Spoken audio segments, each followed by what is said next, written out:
somente crer. Vamos orar. Pai Celestial, estamos aqui adorando o Senhor. Quando nós estamos adorando, nós estamos na perfeita vontade de Deus, porque foi para isso que nós fomos criados. Nós fomos criados com um propósito. O Senhor criou o homem para ter uma sede por Deus.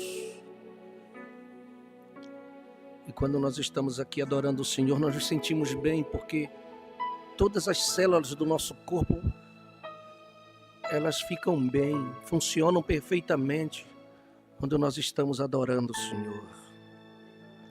Porque o Senhor é digno de adoração, o Senhor é digno de louvor, e nós queremos adorá-lo e louvá-lo pelos seus atos poderosos que o Senhor tem feito para conosco.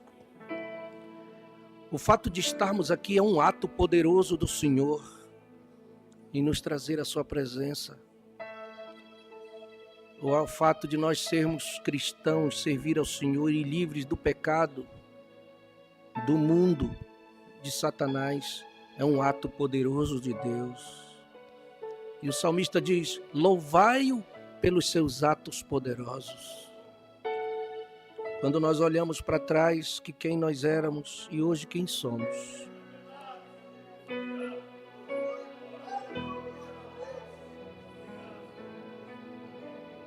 Nós só podemos levantar a mão e dizer obrigado, Senhor.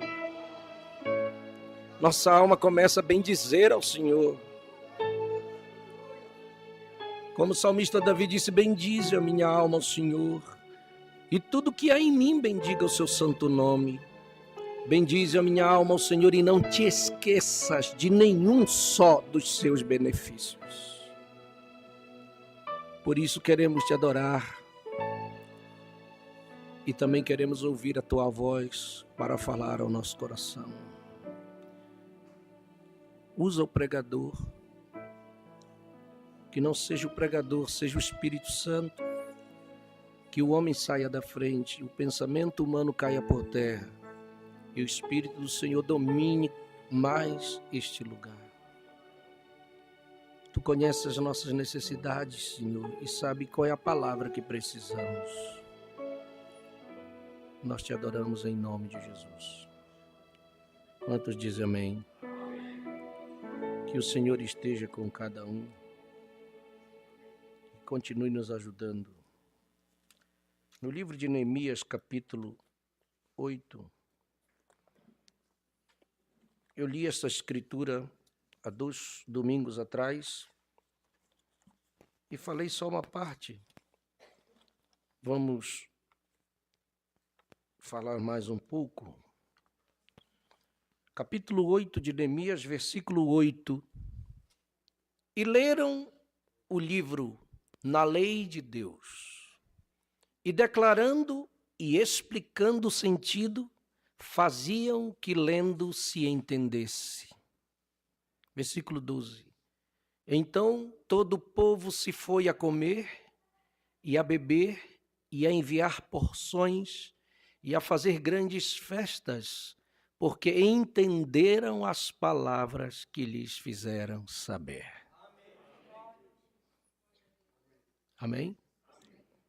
Que o Senhor possa acrescentar a porção, as bênçãos da porção de sua palavra em nossos corações. Podemos sentar, meus irmãos? Graças a Deus. Agora estamos tranquilos para comer, né? Então vamos comer a palavra. Se existe uma coisa que a alma, ela quer, é a palavra de Deus. Só isso que alimenta a alma de um homem. Mas eu quero esclarecer para você, nesta noite, que Deus nos predestinou para viver nesse tempo. As coisas com Deus são tudo programadas, são tudo direcionadas. Deus tem um controle total das coisas deste universo. Se você pensar que não, você está enganado. Amém? Deus tem um controle total.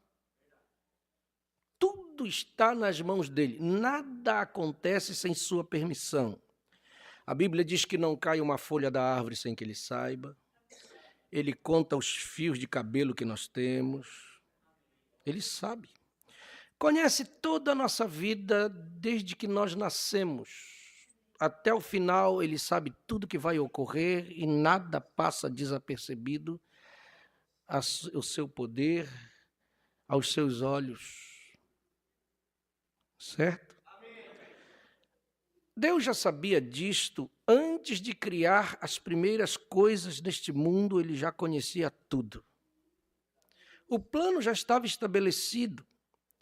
Ele sabia que ia criar, ele sabia que ia fazer uma criação, que ele ia criar o homem, ele sabia que o diabo ia se rebelar, ele sabia que o diabo ia atacar este homem, ele ia cair. Ele já sabia de tudo. Deus não é pego de surpresa em nada. Amém? Como ele já sabia que você ia estar neste mundo e ele programou para que você vivesse justamente nesta era. Amém? Sim, este Deus trabalha desta maneira. Quando ele vai criar este mundo, ele agiu de uma forma, porque as sementes já estavam neste mundo. Só que toda semente, ela estando em qualquer lugar, ela não nasce sem que tenha as condições próprias para isso. E uma das coisas que a semente precisa para nascer é de luz. Não é verdade? Então, quando Deus disse no princípio, ele falou, haja luz. E ele fala a sua palavra. Amém? Só que a palavra de Deus, ela é uma semente. E nós sabemos por esta mensagem que quando Deus disse, haja luz, nós que somos apressados, né? Mas Deus levou 6.000 anos para fazer este mundo. Como, pastor? Não foi 6 dias? Sim, a Bíblia diz que foi 6 dias, mas Pedro diz que um dia para o Senhor é como? E 1.000 anos como um? Isso é que é para Deus. Deus não se move pelo nosso raciocínio. Deus não se move pelo nosso tempo, pelas coisas que nós achamos. Deus é Deus. Ele tem a sua maneira. Amém? Amém. Então ele leva 6.000 anos para criar a perfeição. Porque tudo que ele fez era bom e perfeito. E ele disse a sua palavra, haja luz. Quando ele disse haja luz, houve uma explosão. Estou citando o que a mensagem diz. E aquela luz se desprende e sai pelo universo, brincando com uma criança na porta da casa do papai. E ela vai. Não sei quantos milhões de anos demorou isso, porque diz o profeta, Deus não tinha pressa. E ele vai, e aquela luz vai, e ele fica só observando. Glória a Deus. Aquilo era o princípio. Começou aquela luz. Ele diz, era o Logos divino. Por isso que João diz no seu evangelho, capítulo 1, no princípio era o Verbo. E o Verbo estava com Deus. E o Verbo era Deus. Todas as coisas foram feitas por ele, e sem ele, nada do que foi feito se fez. Amém? Então as sementes já estavam ali, de toda a criação, só que estava esperando a luz chegar. E quando a luz raia sobre a criação, começa a aparecer as coisas. Por quê? Porque Deus já tinha dado a sua palavra, e a palavra de Deus é uma semente. Se é uma semente, ela vai nascer. Mas tudo tem um tempo certo para vir. Deus é muito ordenado no que ele faz. O diabo é bagunceiro, mas Deus é correto. Deus é equilibrado, Deus faz as coisas certas. Por isso que em cada tempo ele vai criando, né? De 1.000 em 1.000 anos ele vai criando uma coisa e vai aparecendo. E você vai vendo a Bíblia relatando os luminares, os montes, as árvores, os animais, os mares. Tudo na sua perfeita ordem. E o último que ele cria é o homem, sua perfeição, a obra-prima. Naquele Éden não tinha problema, era tudo perfeito. 6.000 anos, perfeição. Não tinha morte, não tinha dor, não tinha tristeza, não tinha polícia, não tinha hospital, não tinha nada dessas coisas. Daquele momento em diante o diabo pega. Depois que o diabo pegou no princípio, mais 6.000 anos até agora. Porque de Adão até Noé, 2.000 anos. De Noé até Jesus, mais 2.000 anos. E de Jesus até nós? Então fez 6.000 anos também. Mas olha a grande diferença. Deus leva 6.000 anos e cria a perfeição. O diabo pega em 6.000 anos, faz isso aí que você está vendo. Olha a grande diferença entre Deus e o diabo. Agora, Deus está trazendo a gente de volta. Isso que eu quero ter a notícia para vocês. Você pensa que está falido? Está falido, sim, aos olhos dos homens. Mas como eu disse que Deus tem um controle, Deus não vai perder para o diabo. Ele está trazendo de novo um Éden para nós.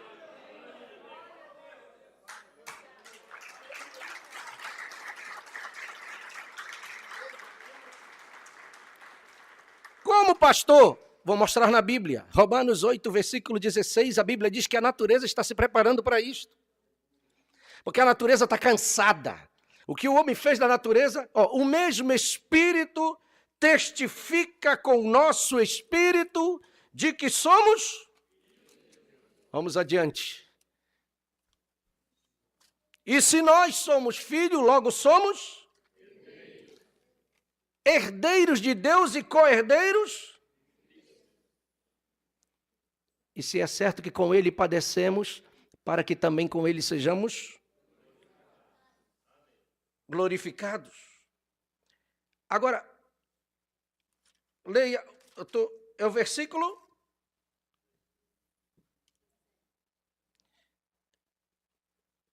Versículo 19. Vamos lá. Porque a ardente expectação da criatura espera a manifestação dos filhos de... Versículo 20. Porque a criação ficou sujeita a... não por sua vontade, mas por causa do que a sujeitou. Vamos adiante. Na esperança de que também a mesma criatura será libertada da servidão. A mesma criatura será libertada da servidão, da corrupção, isso que destrói, para a liberdade da glória dos filhos de Deus. 22. Porque sabemos que toda a criação está juntamente com até agora. Quem que está gemendo? A criação. Quem que está gemendo? A natureza. Cada tsunami, cada ciclone, cada furacão, cada tremor de terra, cada erupção de vulcão, está pregando para nós que a natureza, ela está se movendo, porque ela está com dores de parto, porque ela sabe que daqui a pouco ela vai gerar uma nova natureza, sem problemas, sem os problemas que essa está enfrentando. Então estamos indo de volta ou não estamos? Sim, Deus está trabalhando. O mundo está indo numa direção porque eles estão seguindo o Deus deste século. E o Deus deste século está levando para o buraco, para o abismo, para as coisas erradas, para fazer tudo quanto não agrada a Deus. Se o diabo está trabalhando, mas tem um Deus também trabalhando nos seus filhos, levando-os de volta a esse Éden novamente. E nós já temos o cartão para isto. Nós já temos o benefício para isto. Deus já nos deu.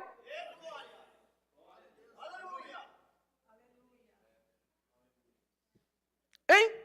Eu e você já vencemos a morte. Ih, você gostou? Eu e você já vencemos a morte.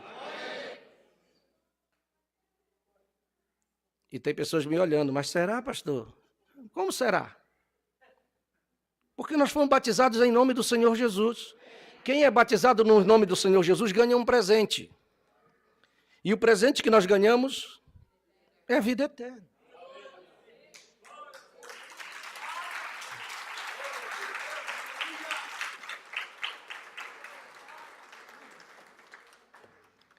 Amém? Deus está nos capacitando. A primeira coisa que ele disse, meu filho, você foi ao batismo, então vou te dar o dom. Toma esse dom. E você recebeu o dom. Que Paulo diz que o salário do pecado é a morte, mas o dom gratuito de Deus é a vida eterna. Foi o que você ganhou, vida eterna. E essa vida é Zoe. Zoe, no grego, é a vida de Deus. É o que nós ganhamos, está dentro de nós. Amém? E você não se importa com este corpo aqui velho, que foi concebido em pecado? Sim, ele tem que cair mesmo. Sim, porque ele veio do pó. Para o pó ele vai voltar. Mas não se esqueça que tem o outro te esperando, que foi Deus que te deu, porque você foi batizado em seu nome e você ganhou este outro corpo. Não importa o que aconteça com esse, o importante é esse que está dentro, está pronto. Porque quando esse cai para lá, você sai e pula para dentro do outro, porque Deus te deu vida eterna.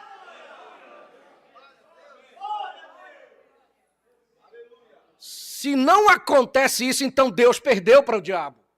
E Deus nunca perderá para esse diabo. Amém? Vou te mostrar que o tempo dos últimos dias é trevas, certo? Mais trevas do que nós estamos vendo na nossa frente não existe. Tudo está negro, tudo está feio. Os homens são terríveis. Nomes surgindo dessa última era, nomes terríveis, que impulsiona a vida dos homens. E aí vai surgindo tanta coisa, através da internet, através da ciência, através da tecnologia. Só vai trazendo problema, só vai trazendo problema. E os problemas estão nos afundando cada dia, e a escuridão está ficando cada vez maior, mais forte neste mundo. Por isso que o pecado vai crescendo, a maldade vai crescendo, os problemas vão crescendo. Tudo vai crescendo, tudo vai caminhando. Por quê? Porque há uma escuridão sobre este mundo. Jesus disse, como é que nós sabemos que estamos nos últimos dias? Porque Jesus disse que os últimos dias seriam igual aos dias de Noé e os dias de Ló. Se você não vê neste mundo os dias de Noé e os dias de Ló, então você está cego. Os homens só querem saber de comer, de beber, quem casa, casa, quem larga, larga, quem se dá em casamento, se dá, é o mundo. Jesus disse que seria assim. No tempo de Noé já seria assim. Mas no tempo de Ló também comiam, bebiam, plantavam, edificavam. E tinha muito homossexualismo sobre a terra no tempo de Ló.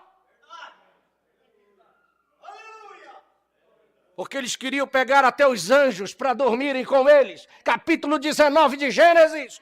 E se não tivesse repetindo isso, o que é que nós estamos vendo na nossa frente? Podridão maior não tem. Nós estamos no fim. Essa é a última era. Não tem nenhuma era após essa. Na Escritura não existe. Mas eu quero te dizer uma promessa. Você está franzindo a testa porque eu estou falando de coisa ruim. Mas eu vou te falar uma coisa boa. Zacarias capítulo 14. É uma promessa para os últimos dias. Oh, glória a Deus. Zacarias capítulo 14. Vai falar dos nossos dias.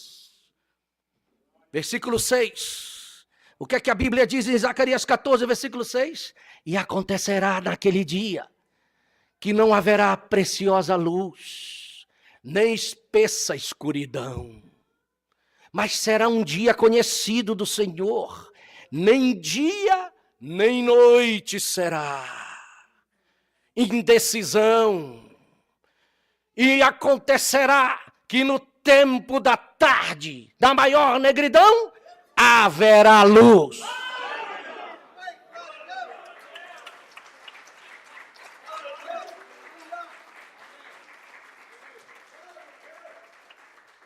Deus não estava se importando com o que o diabo ia fazer. Deixa ele fazer o que ele quer, deixa ele trazer a podridão, deixa ele trazer a escuridão, deixa ele trazer as trevas, deixa ele trazer os problemas. Mas Deus também está trabalhando no tempo da tarde. Não é só trevas no tempo da tarde, tem que haver uma luz.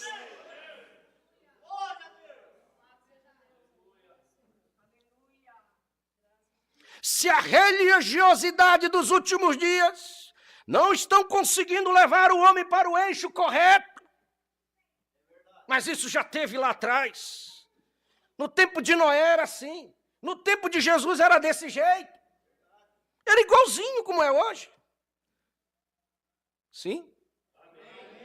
No tempo de Noé não tinha muitas igrejas? No tempo de Noé estava cheio de igrejas. No tempo de Noé a ciência era levada. No tempo de Noé eles construíram aquelas pirâmides que você nem sabe nem como explicar como construíram, porque a tecnologia era alta. Para fazer aquela coisa como você vê hoje, tinha que ter uma tecnologia elevada, que nem hoje com o poder atômico é difícil de fazer. Cores vivas que não se desgastam tantos anos, tantos milhares de anos não se desgastam. É porque a tecnologia era elevadíssima, como é hoje. Mas também Gênesis 6 diz que a maldade cresceu. A maldade foi lá para cima. E Deus resolveu, eu vou acabar. Eu vou dizimar com tudo. Eu me arrependi de ter feito homem, mas Deus olhou lá de cima mais acentuadamente e viu um homem, um só. E este homem foi Noé. E a Bíblia diz, Noé achou graça aos olhos do Senhor. E Noé andava com Deus. E Deus veio encontrar com este homem, porque ele era diferente.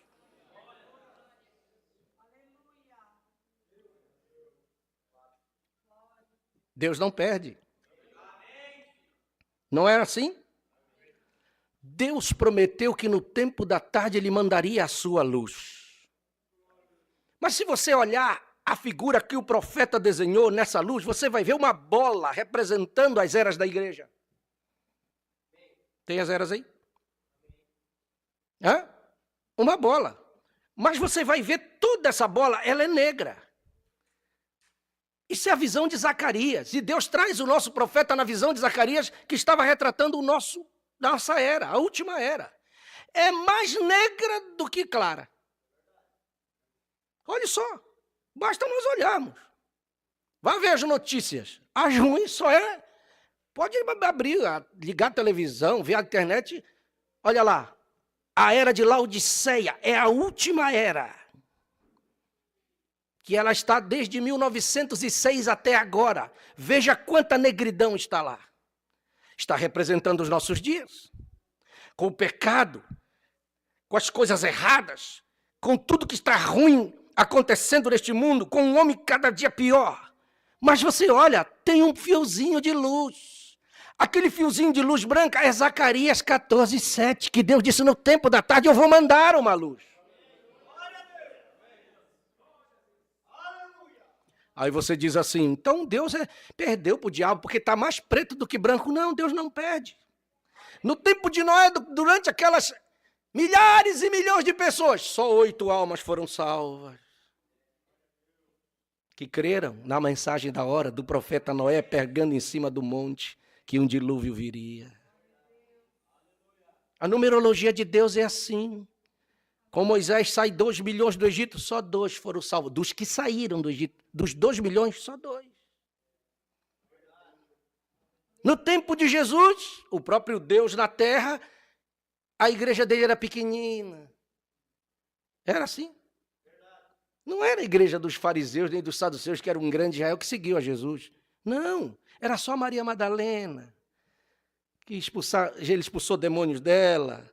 Lázaro, Marta, Maria, os 12 apóstolos. Era pequena. E Jesus disse que o número de escolhidos também seria pequeno. Não disse assim, muitos são os chamados, mas os escolhidos são... Você crê nisto? Amém. Só que os escolhidos de Deus são escolhidos. Deus não chama qualquer um. Deus chama escolhido. E o escolhido é aquele que vai alcançar a força para vencer. Por isso que está na hora de nós sabermos quem nós somos. Por quê? Porque a hora difícil está chegando agora. Em que nós temos que mostrar quem nós somos, as nossas cores. Porque no meio desses escolhidos do Senhor Jesus não cabe frouxo, não cabe covarde, não cabe meia boca, não cabe. Por quê? Porque Deus chamou homens e mulheres com o propósito de mostrar para esta geração que Ele é Deus. Por isso que não é muita gente. Não é no Huawei que estão fazendo por aí.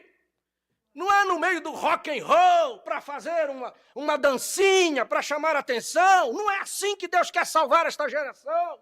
Os seus escolhidos, Ele não precisa de subterfúgio humano. Ele não precisa que se faça um bolo na igreja para atrair o eleito. O eleito não é atraído com bolo, não é atraído com rock and roll, não é atraído com coisas deste mundo. O eleito é atraído pela palavra de Deus.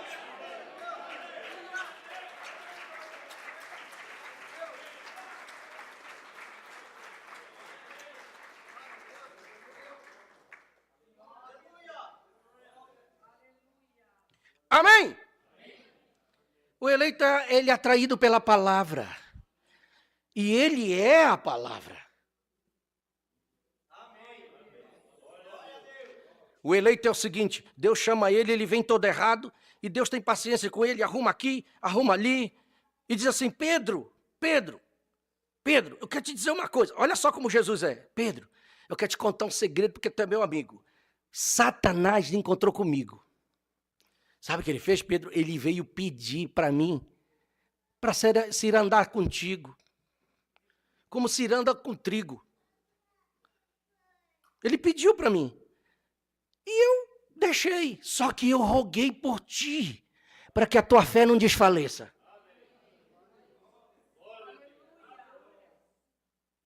Que coisa, né? Até o diabo tem que obedecer a Deus, sim. Com a questão do eleito é. Com o lá de fora que não tem proteção, ele faz o que ele quiser, mas com o eleito ele não faz o que ele quer. Olha, Senhor, deixa eu ir no Jó. Eu tiro tudo que ele tem. Tá, pode ir, não tem problema. Depois que acabou com tudo, ele voltou. Não deu certo. Ele não blasfemou contra o Senhor. Mas também o Senhor deu saúde para ele.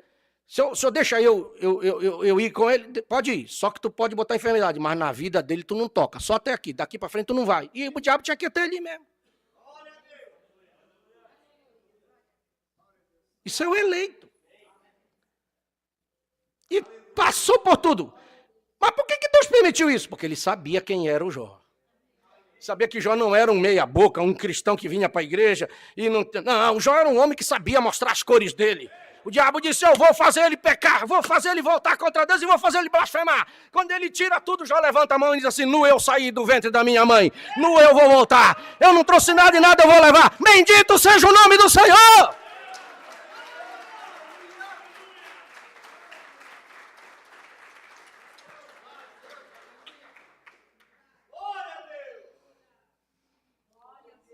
Esse é o eleito. Mas, pastor, como é que você sabe que nós estamos neste tempo do fim? Por causa da situação que nós estamos atravessando. Não é? Mas tem uma profecia que mais diz quando nós estamos no tempo do fim. É Malaquias 4, versículos 5 e 6. É o versículo que os cristãos dessa mensagem mais gostam. Eis que eu vos envio o profeta Elias, antes que venha o dia grande e terrível do Senhor. Não é uma profecia? E converterá o coração dos pais aos filhos, e o coração dos filhos a seus pais, para que eu não venha e fira a terra com maldição. Essa não é uma promessa para os últimos dias? Eu pergunto para você, Deus já não cumpriu essa promessa? Só alguns disseram amém. Deus já não cumpriu essa promessa? Amém. Ah, glória a Deus. Aleluia. Amém? Então Deus está cumprindo a sua promessa cada dia.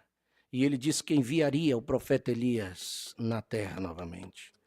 Jesus vem, em Lucas 17, versículo 30, ele está contando dos momentos da sua volta. E ele fala sobre isso. Porque nós sabemos que Deus é perfeito em 3, certo? Assim será no dia em que o Filho do Homem se há de manifestar. Que é um filho do homem na Bíblia? É um profeta. Jesus se referia a ele como filho do homem porque ele estava no ministério profético. Primeiro ele vem como um profeta. Amém? Só que quando ele morre e ressuscita, ele muda de ministério. Ele passa a desempenhar o ministério de filho de Deus. O intercessor, o sacrifício que está intercedendo por nós. Mas antes da sua volta, um períodozinho, ele disse que ia se manifestar o ministério do Filho do Homem de novo sobre a terra.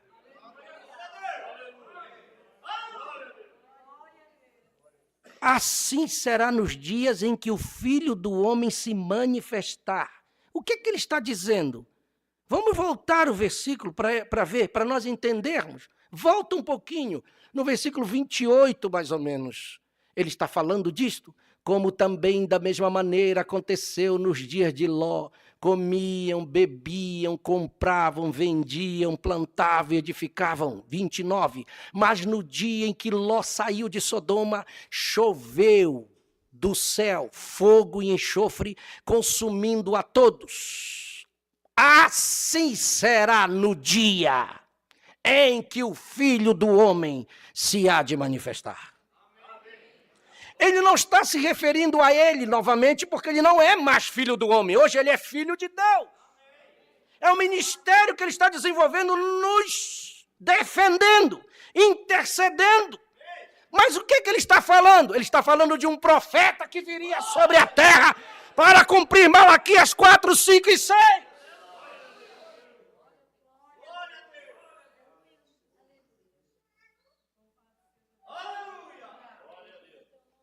Ele está falando a palavra. Eu estou citando a palavra para você.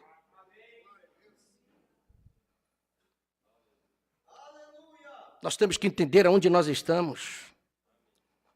Por que, pastor, que o senhor sabe que nós estamos no tempo do fim? Preste bem atenção. Se você notar, os gentios tiveram início com uma adoração de ídolo, o tempo dos gentios. Quando começou o tempo dos gentios? Lá atrás na Babilônia. Com Nabucodonosor. Lá começou o tempo dos gentios. Todo estudioso da Escritura sabe. E começou com o quê? Com uma adoração de ídolos. Não tinha uma estátua lá que o rei Nabucodonosor queria que eles adorassem? Os 3 hebreus? Então começou com uma adoração de ídolos. Eles estavam adorando um grande ídolo que foi colocado no campo. Um ídolo de um homem. E o profeta diz, eu creio que era a imagem do próprio Daniel. Porque ele era, até o nome de Daniel era o nome de um deus da Babilônia. Porque ele tinha o Espírito do Senhor com ele, e ele interpretava sonhos, e ele era reverenciado dentro da Babilônia. O rei faz uma imagem dele. Você não vê no capítulo 3 do livro de Daniel, Daniel junto com os 3. Você não vê ele junto. Veja como é. Porque o rei Nabucodonosor o chamou de Beltesazar, o qual era o seu Deus. E ele começou a adorar a imagem de um homem santo e justo. E Daniel recusou a fazer isto. Do mesmo modo também fizeram os filhos hebreus, Sadraque, Mesaque e Abidênego. Essa é a maneira que se originou e foi condenada, essa cabeça de ouro que era Nabucodonosor, que foi aquele sonho mesmo que ele teve, se originou através de uma adoração de imagem, forçada a isto. E o que culminou aquele tempo? Com uma mão sobrenatural, escrevendo em uma linguagem sobrenatural, que somente o entendimento sobrenatural podia decifrar.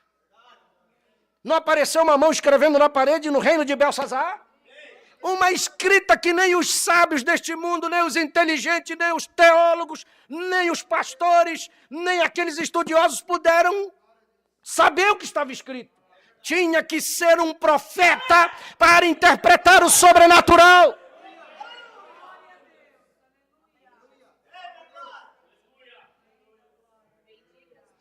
É dessa maneira que o reino gentil teve início e terminará da mesma maneira, através de obras sobrenaturais e interpretação sobrenatural.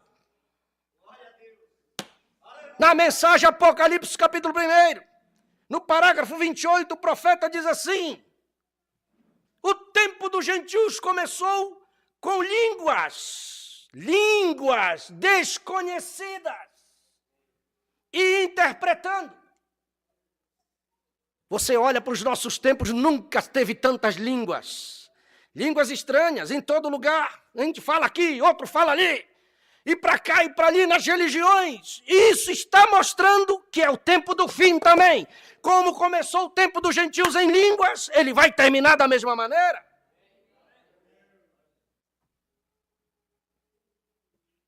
Isto é correto. Isto é correto. Agora, então, depois destas visões, ele mostrou exatamente onde as nações se encontrariam. Ele mostrou-lhe como que havia tantos anos que dependiam ainda dos judeus. E ele disse, o Messias virá, e ele profetizará nas 70 semanas, as quais são 3 anos e meio. Daniel profetizou isto e disse que no meio da semana seria cortado o sacrifício. Que é a última semana que estava se cumprindo. Jesus cumpriu a metade da primeira semana, que é 3 anos e meio. Falta 3 anos e meio se cumprir. Porque Daniel profetizou que a pedra cortaria no meio.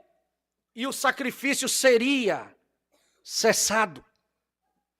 Então tem 3 anos e meio ainda para se cumprir. Nós sabemos isso pela Escritura e pela mensagem da hora. Deus está de olho para cumprir a semana completa. Mas ele não pode terminar com os gentios sem que o último eleito entre nessa fileira. Quando o último eleito entra nessa fileira, então o tempo dos gentios se encerra aqui. Essa noiva é tirada desta terra. Ela irá para a glória. O cordeiro sairá do trono. O sangue sairá do propiciatório. Ele muda de cordeiro para leão. E aí ele se volta para os judeus novamente, da onde ele começou. Eu estou citando a palavra para você esta noite, as profecias da palavra que estão previstas para nós. Você está feliz por poder saber de todas estas coisas? Eu vou te dizer uma coisa. Você conhece a história de Israel? Conhece? Preste atenção como está. Salomão disse que tudo que é hoje já foi um dia. Por que, pastor, que o senhor está pregando as 7 eras? Porque as 7 eras já está lá em Gênesis. Judas diz que Enoque foi o 7º depois de Adão, o 7º depois de Adão, o 7º depois de Adão, o 7º depois de Adão. E o que aconteceu com Enoque? Ele andou com Deus e Deus o tomou para si.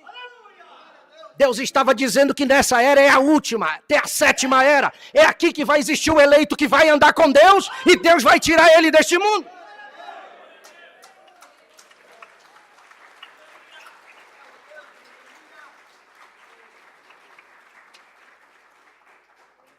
Amém?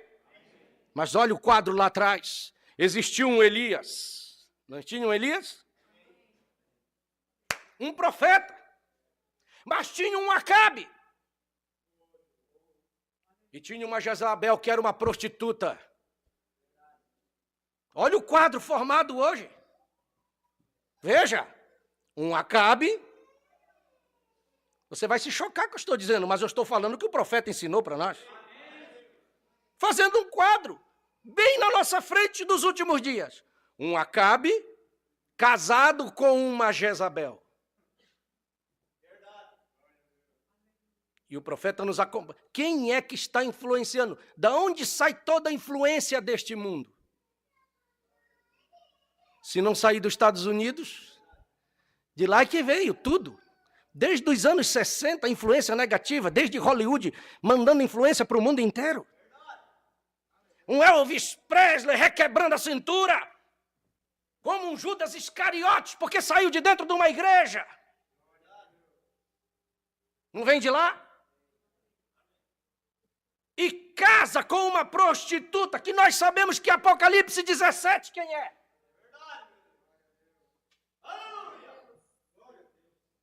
E tem 450 profetas de Baal comendo da mesa de Jezabel e pegando a bênção de Acabe. Se não é o concílio mundial de igrejas, para onde eles estão agora trabalhando para que isso se realize com a influência dos Estados Unidos. Então não sabemos aonde nós estamos. Sim, tem 450 no concílio, sim, mas tem um Micaías que está fora com a palavra da hora.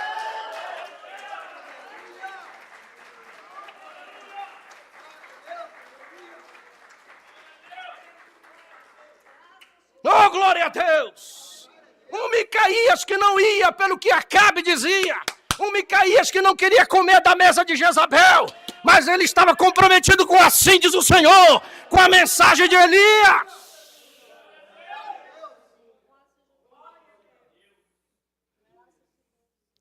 Pastor, o senhor está louco. Eu vou dizer que não estou. Veja como o fim do Acabe foi. Josafá, vamos brigar lá por Ramote Gileade, Síria. Porque a Síria tomou de nós. E nós temos que recuperar o que é nosso. Onde é que está o foco do mundo hoje, agora?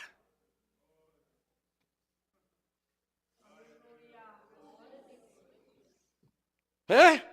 Não é a Síria que está dando problemas ali? Hã? Você tem que ser cristão nessa mensagem para você ver aonde o profeta está nos levando. Porque se tem um povo que tem os olhos abertos, é o povo dessa mensagem que está sabendo tudo o que está ocorrendo no mundo. E o desfecho será ali. É lá naquela região. É ali que está pronta para o grande Armagedon. Por que a profecia que o Eufrates secaria?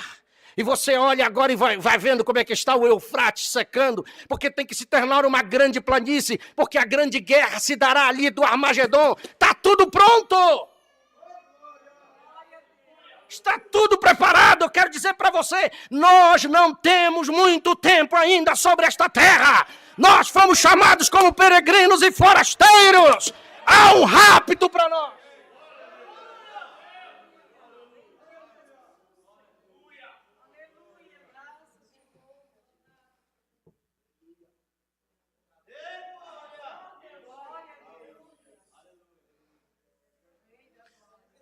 O diabo não veio enganar essa noiva. Ele pôde enganar Eva. E o maior absurdo que o diabo falou para Eva foi esse. Se vocês comerem deste fruto, vocês serão como Deus. Olha a mentira do diabo, eles já eram como Deus. Eram ou não eram? Deus não criou eles segundo a sua imagem e a sua semelhança? Não era perfeição? Não tinha problemas, não tinha morte, eles já eram como Deus. Como é que agora queriam ser como Deus? É assim que o diabo traz as suas novas luzes, porque ele pega o que é correto e perverte, e sai ensinando uma nova luz que leva as pessoas à morte.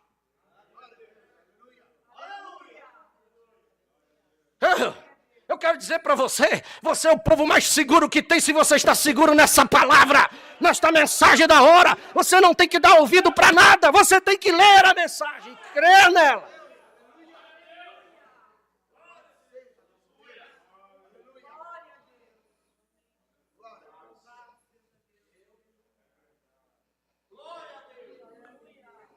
Louvado seja o nome do Senhor. Amém.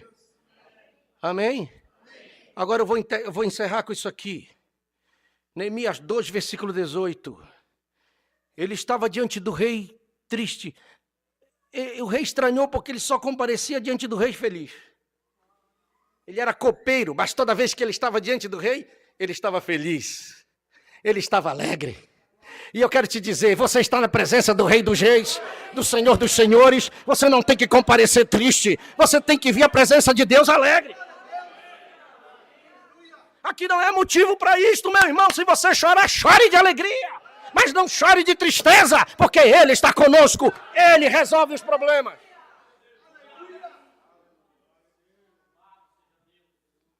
E vocês sabem tudo, quem conhece a história de Neemias sabe, ele estava preocupado com seus irmãos que estavam lá em problema, seus irmãos que ficaram na terra, seus irmãos que ficaram pobres, seus irmãos que estavam sem nada, ele chorou por causa deles. Se nós temos que chorar pelos nossos irmãos quando estão doentes, como nós choramos pelo irmão Jandir, e vamos chorar por qualquer um que esteja doente até o Senhor fazer a obra.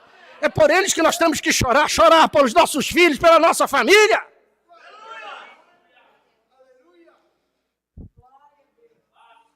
E ele recebeu o favor do rei, nós também temos o favor do rei. Então lhes declarei como a mão do meu Deus me fora favorável, porque Deus tocou no coração daquele rei e deixou-lhe construir o muro e reconstruir a cidade. Aleluia! Como também as palavras do rei que ele me tinha dito. Então disseram, levantemo-nos e edifiquemos e esforçar as suas mãos para o bem. Quando ele contou a bênção de Deus, eu quero declarar para você que Deus tem me abençoado. Você declara para o seu irmão, Deus tem sido favorável comigo, meu irmão. Deus tem sido bom para comigo, mesmo no meio dessa crise, Deus tem sido bom. Deus tem me guardado, Deus tem guardado minha casa, minha vida, o meu lar, minha família. Deus tem sido maravilhoso. Isso vai esforçar a mão do seu irmão para ir com você.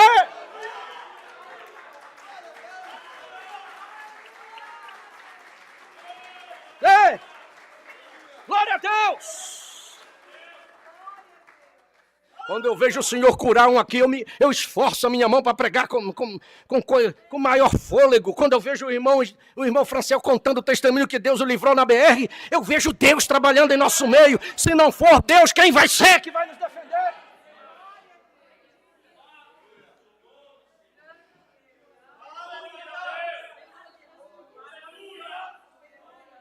Nós estamos nesta mensagem.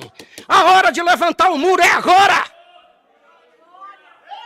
Você quer ajudar um pastor a levantar o muro? Muro é proteção, muro é doutrina. Muro é proteção, muro é doutrina. Nós temos que levantar o muro bem alto para o diabo não entrar.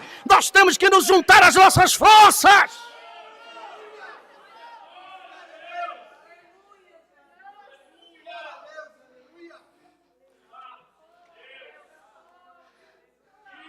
Você quer ajudar? Aleluia. Ele está conosco aqui esta noite. Pastor, mas por onde eu começo, pastor? Eu estou lá, distante, eu não tenho uma igreja. Mas eu vou te dar um recado. Neemias capítulo 3, versículo 28 até o versículo 30. Neemias capítulo 3, versículo 28 até o 30. Esse é o conselho que eu te dou. Então lhes vamos lá, glória a Deus. Neemias 3, 28 a 30. Desde a porta dos cavalos, repararam os sacerdotes, cada um de frente, cada um em frente à sua casa. É o primeiro lugar onde você tem que construir o seu muro, é em frente à sua casa, em frente à sua casa. Você tem que dizer, diabo, tu podes operar onde tu quiseres, mas aqui na minha casa não. Eu estou levantando o muro para Deus.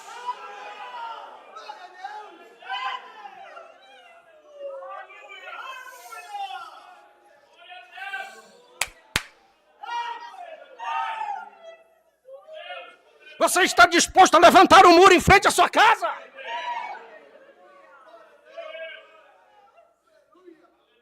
Oh, glória seja dada ao nome do Senhor. Veja como você quiser. Se é em frente à sua casa física, faça. Mas se for nesta casa espiritual, faça o muro. E levante ele bem alto. Aleluia. E comece a fazer essa grande obra para Deus. Aí está o segredo da tua vitória, meu irmão, da vitória da tua família. Aqui está o segredo de você prosperar, de ser um cristão de verdade.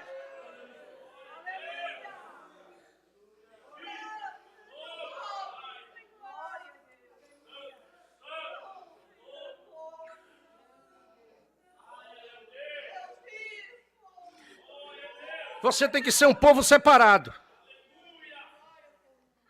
Eu só quero dar mais esse versículo para você de Esdras, capítulo 4, versículo 3, e mostrar como o diabo é astuto. Esdras, capítulo 4, versículo 1, versículo 1. Porque Esdras estava trabalhando junto com Neemias.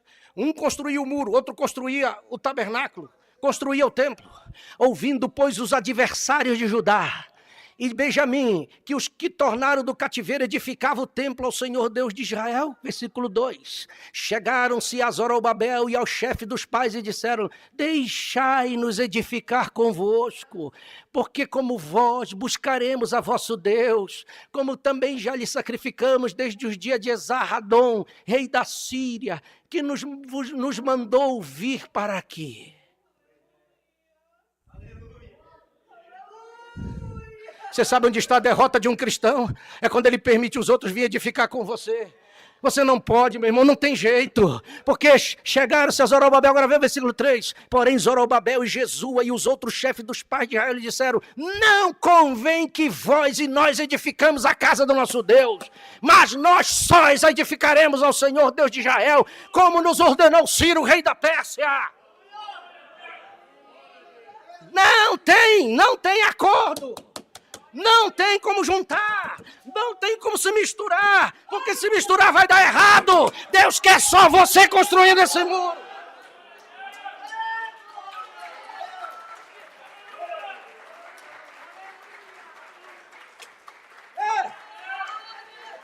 Ei!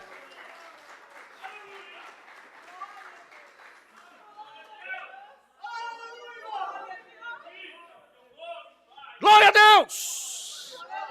Glória a Deus! Você quer construir? Você seja separado, meu irmão. Se misturar dá problema. Mas o diabo quer vir junto e misturar. Ele quer se infiltrar. Ele quer dizer: deixa eu construir junto com você. Olha, eu vou te dar uma mãozinha, sabe? Eu tenho condições. É a tua derrota. Você não deve permitir. 2 Coríntios 6, versículo 14. Eu me lembrei deste versículo. 2 Coríntios 6, versículo 14. Deus tem ciúme de nós, sabia? Deus tem ciúme de você porque você é propriedade peculiar dele. Você vale muito. Não vos prendais a um jugo desigual com os infiéis. Porque que sociedade tem a justiça com a injustiça? E que comunhão tem a luz com as trevas? E que concórdia há entre Cristo e Belial? Ou que parte tem o fiel com o infiel? E que consenso tem o templo de Deus com os ídolos? Porque vós sois o templo do Deus vivente.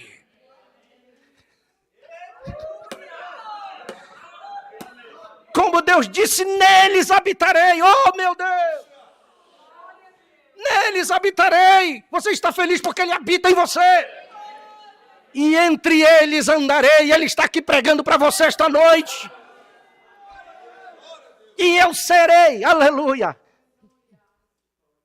Neles habitarei e entre eles andarei, e eu serei o seu Deus. E eles serão o meu povo.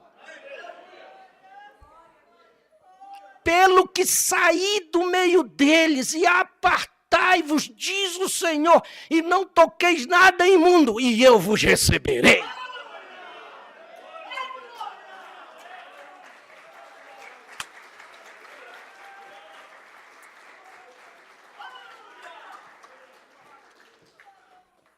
Depois eu vou falar da festa dos tabernáculos, que é na 7ª era. E vou dizer por que o profeta pregou o rapto do capítulo 27 de Salmos.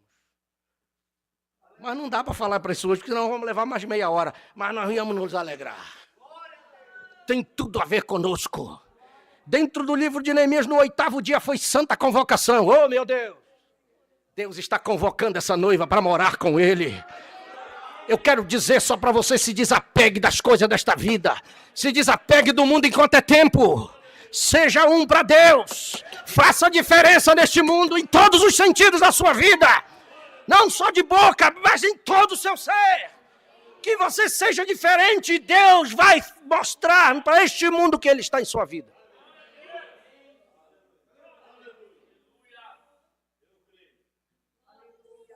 Não existe filho de Deus misturado. Deus não divide o que é dele com o diabo. O que é dele é dele. O que é do diabo, ele não quer saber. E o dele é separado, santo. E ele fez uma promessa em Malaquias 3,18. Ele disse: eu vou fazer isso para mostrar que eu sou Deus. Eu vou mostrar que eu sou Deus nos últimos dias e vou fazer isso aqui. Malaquias 3,18.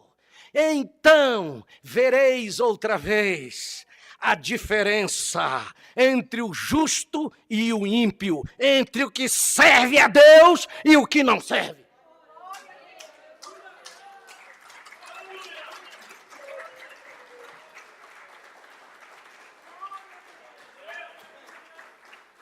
Se Deus prometeu, eu quero ser a diferença. Você tem que ser essa diferença para mostrar que Deus é Deus e que Ele faz isso. Quem quiser se misturar, se mistura. Mas eu serei este povo peculiar de Deus. Você diga, eu serei também.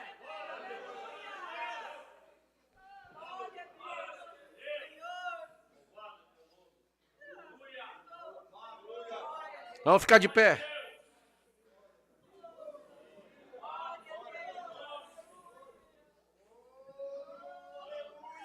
Você pode adorar o Senhor?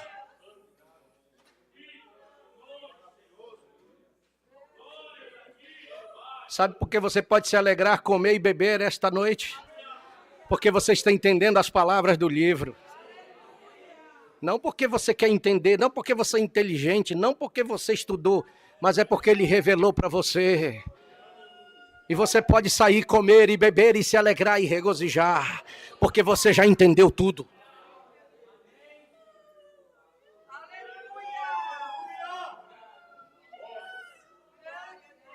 Adore ao Senhor.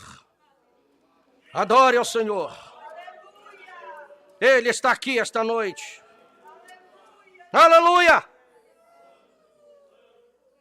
Comei gorduras e bebei as doçuras, e enviai porções ao que não tem nada preparado para si, porque este dia é consagrado ao Senhor nosso Deus. Portanto, não vos entristeçais, porque a alegria do Senhor é a vossa força. Aleluia! Então todo o povo se foi a comer e a beber e enviar porções e fazer grande regozijo, alegria, porque eles entenderam.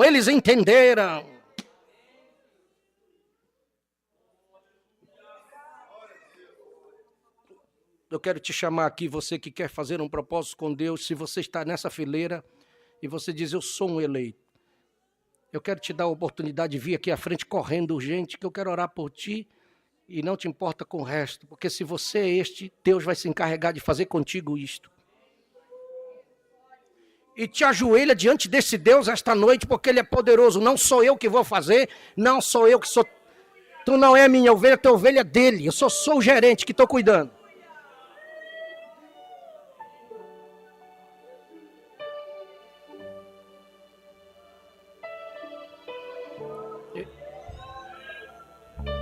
Só Ele que pode te fazer santo. Só Ele que pode fazer a obra em sua vida.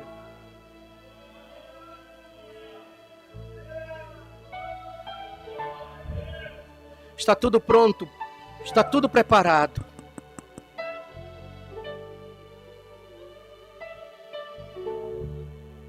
O cenário está tudo pronto. As coisas estão acontecendo tão rápido.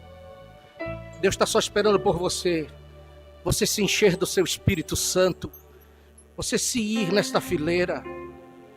O profeta desta era viu a noiva. Ele viu a noiva. Não é aquela que ele viu andando com uma roupa de qualquer maneira. Com os seus shorts, saias curtas. Não, quando ele viu aquela dançando ao som de rock and roll, ele ficou triste. Mas o anjo disse, não é esta, não te entristece, porque não é esta. Esta é a noiva dos Estados Unidos. Olha mais para cá. Quando ele viu, lá vem uma, dançando ao ritmo da palavra. Glória seja dada ao nome do Senhor. Bendito seja Deus. E eles iam em fila, adorando a Deus, de mãos levantadas, com as suas vestes corretas.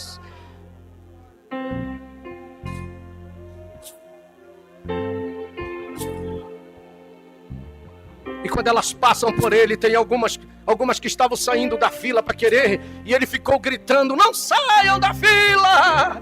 Não saiam da fila, pelo amor de Deus! E quando ele estava acordando, ele estava gritando para aquela noiva não sair da fila. E Deus está gritando para você esta noite: não saia da fila, não saia da fila, fique na fila. Glória a Deus. Só existe um que está interessado que você saia da fila, é o diabo. Mas você não tem nada a ver com ele. Você é um filho de Deus, você é uma filha de Deus. Foi ele que te comprou, foi ele que te chamou, foi ele que te redimiu. Então adora ao Senhor agora, pede com todas as tuas forças: Senhor, tenha misericórdia de mim, me ajude a ser um cristão, me ajude a ser uma cristã. Eu estou vendo que o cenário está tudo pronto aí fora, tudo pronto aí fora. O Senhor montou o cenário, o Senhor montou o cenário aí fora. Nós estamos vendo o mundo caminhando sem saber para o cumprimento da Escritura.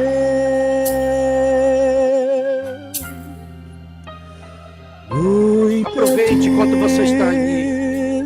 Ele está aqui com você, bem à sua frente, dizendo: meu filho, minha filha, o que você quer de mim? O que quer que eu faça por você? O que você quer? Peça com todas as suas forças. Eu era cego até que Jesus, glória a Deus, enxerguei. Eu oro por este irmão. Eu vejo nele uma eleição. Não importa, meu Deus, o que o diabo fez para atrapalhar a vida deste irmão. Mas o diabo não é maior do que o Senhor.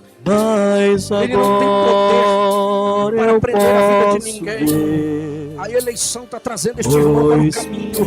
E eu acredito em sua eleição, em nome de Jesus.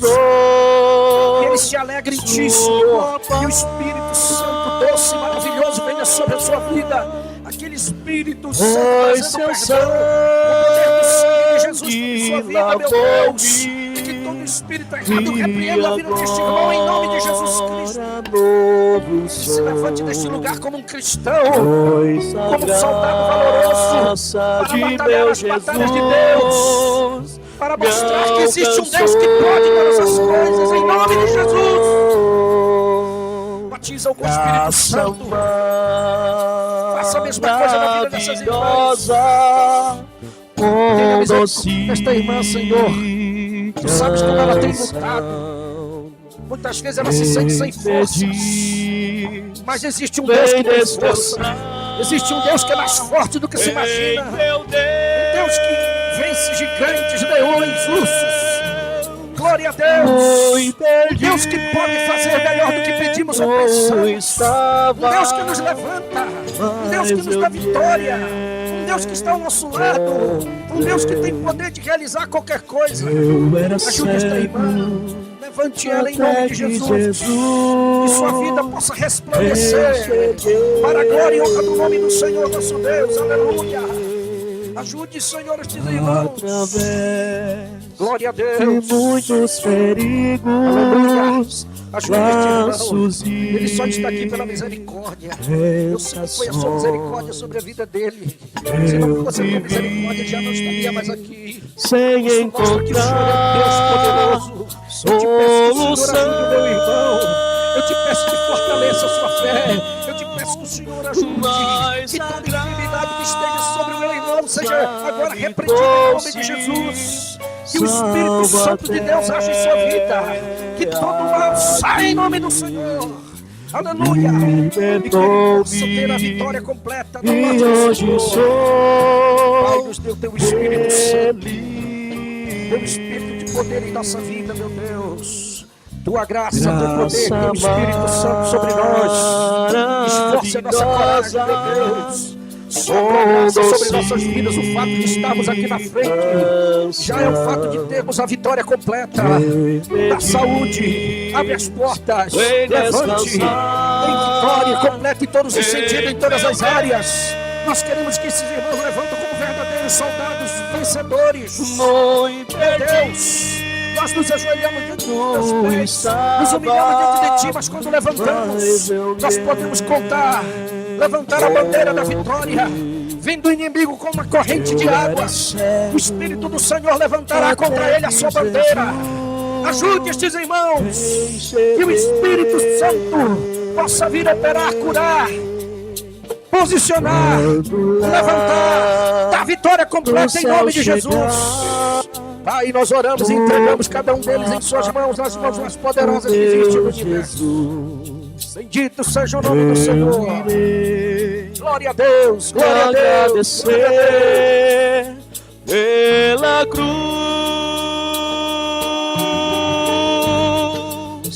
pela paz, pela vida que não terá mais fim, pois todo mal Ele já sofreu por mim. Graça maravilhosa, com doce canção, que pedis, vem descansar em meu Deus. Muito perdido estava, mas eu me encontrei. Eu era cego até que Jesus enxerguei.